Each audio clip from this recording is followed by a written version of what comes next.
Donald Trump is attempting to convince you that socialists are coming to raid Medicare to pay for the apocalypse or whatever. But the funny thing is there are actually people talking about cutting Medicaid and Medicare and Social Security, and they're not even hiding it. It's not like you have to sort of root through all these documents, file Freedom of Information Act requests. They're just advertising it with headlines like this. So House GOP plan would cut Medicare, Medicaid to balance budget. You're not going to see the dates on these, but these span actually more than 6 months. This next one, but Paul look at Ryan, the tulips. Look at the on tulips. On the plus side, nice. tulips. Here's some opinion columnists saying they should scale back Medicare and Social Security. Conservatives obviously getting very excited about this. Top Republicans are already talking about cutting Medicare and Social Security next. This is after the ACA and tax battles. Paul Ryan makes it official. Republicans are coming after Medicare next. And by the way, if you have the misfortune to have been paying attention to Paul Ryan through the course of his life, his first words were "no more entitlements." Yes, this has been his mission. The only reason he was literally sucking on a teat. I mean, how ironic is that? Thank you. So good. Thank you so much. And really, put that away. That's a bailout. Yeah. So look, that is why he is in government. He was born, he read Ayn Rand, and then he came for the social safety net. And that's the story for most Republicans in office right now. But he worked at McDonald's, John, for a summer. Did he really? Like a year, maybe. No, but that's McDonald's is the reason people need Medicare when they get older. It's true. I mean, he set them up. That's a real Ponzi scheme right there. Just make them eat unhealthy fast food and then yank the health care away when they get old and sick. Yeah. Not cool. And for Medicaid, try to gut that program. These people literally all they can afford to eat is McDonald's. And then you're going to say, we're going to make you eat food that's going to kill you, and we're not going to take care of you. It's a double whammy. We're slamming, but at least we're not going to be coming at you with socialism. And this is why Paul Ryan has been such an effing coward for this entire administration. And every time Speaker of the House is looked to stand up for his party to say that, no, we don't side with white supremacy, and we don't think that the neo-Nazis marching on the street were good people or that some were good people. He's totally silent because this is what he wants. He wants to actually cut so-called entitlements, which I think we need to change the name for, because entitlement is really being able to own more than one yacht. But yeah, I mean, I don't know what crawled up Paul Ryan's butt and died so many years ago, whether it was the sucking on the teat of his mom, but like, I feel like 20 years ago, 30 years ago, like a homeless guy called him like, "Hey, white boy, you got a quarter?" And he was like, "No." And then like that was it. It was done. It's like Paul Ryan turned. Well, as John says, though, it's the Ayn Rand thing. He bought it hook, line, and sinker, and he's just been pursuing it, and that's his jihad, and he's been waiting for it, and now he can begin it. And I think you're very much right. He's so quiet all through this administration thus far, and all of a sudden he steps forward when it comes to these programs. But there's some the devil may be in the details here, because I don't know that they're going to be able to get away with this. But you really think so? You think in advance of the midterms or at all? Well, first of all, the timing to announce it in advance of the midterms seems odd to me. I mean, is it? You see it as a political win? I mean, I don't. Well, why would you advertise it? I mean, politics is obviously about more than one thing. In terms of getting votes, I don't think it's a win. But in terms of getting donations from corporate donors, I think it could very much be a win. Right, and that's why he's picking and choosing where he's talking about. He's not giving big policy speeches. He's saying it on like fringe conservative radio shows, and that's where he's plugging it in. But I think that we just have to be able to again have broader conversations and broader opinions about the spectrum of what can make success in this country, and realize that it's always going to be a combination of factors. So like even mentioning Ayn Rand, like I love Ayn Rand. I like her general way of looking at the world. I disagree with her when it goes all the way to saying because people should have their sense of self come from within and should build themselves up from their own bootstraps, you should never help people. That's where I think she gets too extreme. You can still help people when they can't bring themselves up, when they need the help. So you could still satisfy Paul Ryan or a conservative philosophy of let's make sure people have every ability to take care of themselves. Only help them when they need it. Make sure there are certain common sense checks so they're not abusing the system, and just please everybody with it. Find a way to make the entire country happy while also having just a safety net there. At a circus, you have a net, a safety net, underperformers, just in case they fall to their death. This is definitely a circus, so we do need that. But I think there's something disingenuous. A little sweaty, I apologize. Oh yeah, no worries here. There's something. Thank you.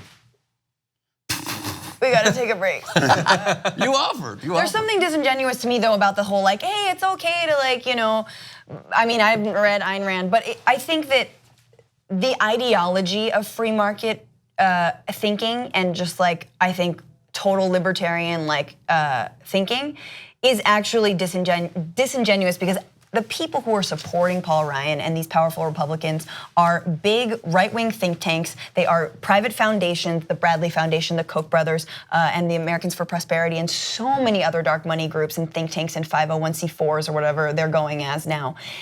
And all they want is tax breaks. That's all they want. They don't want to actually pay their workers fair wages. They don't want them to have anything when they retire. But they want, again, all the socialism for them. Don't want to end subsidies for oil companies. Don't want to end subsidies for farm workers. Whenever it suits big business, they're all fine for it. Yes. And that's sort of what I meant with like an Ayn Rand objectivist philosophy. I think it actually is a really good, empowering philosophy on an individual basis. On an individual basis, you should be able to realize that like your self-worth comes from yourself. But I think when you take it to governmental policy, it doesn't make sense because there's no system that could work in a purely free market capitalistic system. I've read quite a bit of Ayn Rand. My principal problem with her is that I think she's genuinely a bad writer who needs to learn to cut 30% out of every book. Jesus I'm Christ. surprised you got through one of the books. No, I've read all the big ones, including the more philosophical ones like The Virtue of Selfishness and things like that. She's got a book called The Virtue of Selfishness? Yes. Oh my God. Yes. I mean, obviously, you have to read it to understand what she's getting at there. Sure. My issue in terms of like, so you mentioned, you have to have checks, obviously, and you do.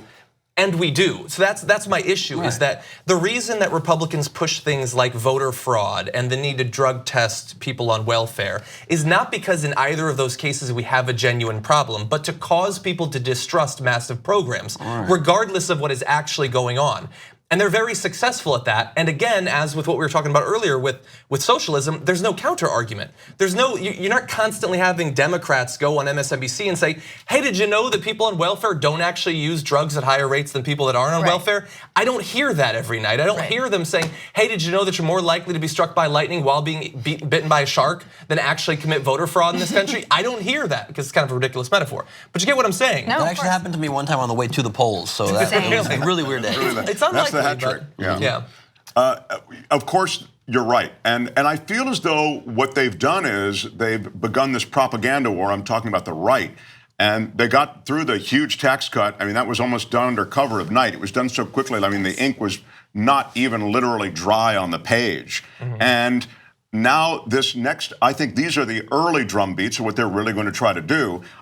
And they must really be committed to it because I'm just astounded by this timing. I mean, again, I don't think it's going to be received well by voters. Okay, so donors will receive it well. But I think this vote becomes critical, and they can't afford to lose a lot of votes in some of these places. Yeah, and it's just, I mean, the reason that we did first the Trump thing, the Dems are coming for Medicare, and then all of these Republicans, every influential Republican is pushing for this. They might not be pushing hard enough to get it done before the midterms, but that's clearly their goal, is at some point, the 25% to 36% of the country that is still strong Trump supporters, they have to, like, doublethink shouldn't work universally. Like if you hear, isn't it terrible how they're coming for your Medicare and then we're coming for your Medicare? At some point, shouldn't that cause you to question this person? I understand you're in that cult or whatever and you like him, and I get why you like him. He speaks to white identity and all of that. But in terms of things like Medicare, Medicaid, these very fundamental programs that despite the way Republicans like to pitch them as being something that only black and brown people use, we know predominantly they're going to people like in the background of his crowds. They should realize that the real villain coming for those are the Republican politicians that they've been taught to support. That's the point. I wonder if this will really get done for that reason, because these guys are all cashing those checks, the very checks that they're saying they're you're not on going to be Medicare. getting. Exactly. Older white people are the ones on Medicare in large numbers. But just like the ACA and how that was folded into the tax cuts, like I disagree whoever said that like they're gonna roll it out. I don't know, I think this whole thing is like they're not gonna roll this out. You think it'll be more hidden? It'll be absolutely hidden. I don't think it's going to be like, this is not like, hey, you're gonna get $200 back in 20 years. Like it's not, that doesn't, there's nothing beneficial here. So I think they're gonna keep it under wraps. And then again, And this is why I think racial solidarity and anti-racism is so important, is that it's just easy to blame black and brown people, like John, you were saying, and divide us and move into tribalism. And back to the sort of like socialist conversation, I do think we are looking at a socialism or barbarism moment. Either we go into our fiefdoms and our tribes and blame others for our problems and are afraid of one another and are afraid of voter fraud and are afraid of undocumented immigrants killing citizens en masse and MS-13 and Antifa, or we actually take care of people's needs and see how that works out. But like this is also, I mean, 100%. But I think again, you're right. The push towards increased bifurcated tribalism, where we keep just trying to put each other at each other's throats, is such the poison. It's the most classic poison that politicians use to try to just keep all the power and money for themselves. And it's so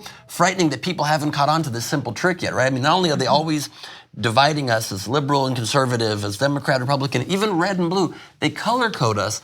That's the exact colors of Bloods and Crips. I mean, they've created it to put us at each other's throats. Like maybe we'd have a more chill political discourse if we rebranded the parties like to peach and lime green or something.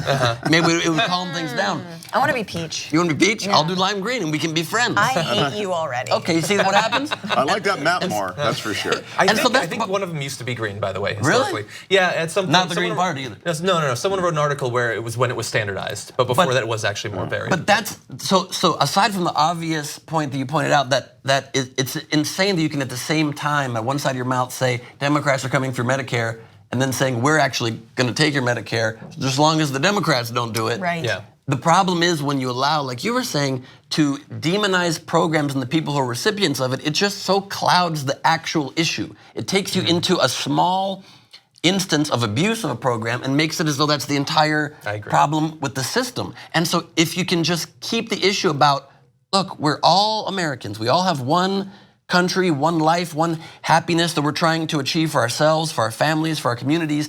And you say, how do we get there? We have programs we've all agreed on that are the law of the land. How can we reform them in common sense ways to get rid of abuse, but still help people? How can we make sure the thing that you want, the thing you're cheering not to get rid of, doesn't get taken care of? But we just allow this demonization in our politics where we are, like you said, we have fake evildoers that we're trying to fight. There's not even a target to take on. Last word on this Medicare thing, at least for me, would be I think that it's going to be very, very hard to, Medicare was created largely because people who are 65 years of age and older couldn't get insurance. I mean, because insurance companies didn't want to insure older people who were more prone to illness.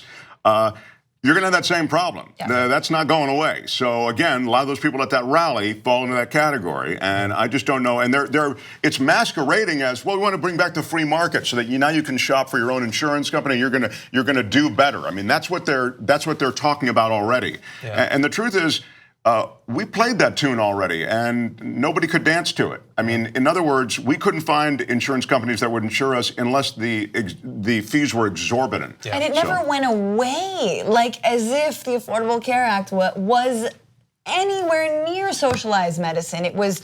No, that was an insurance company grab. It's just an option.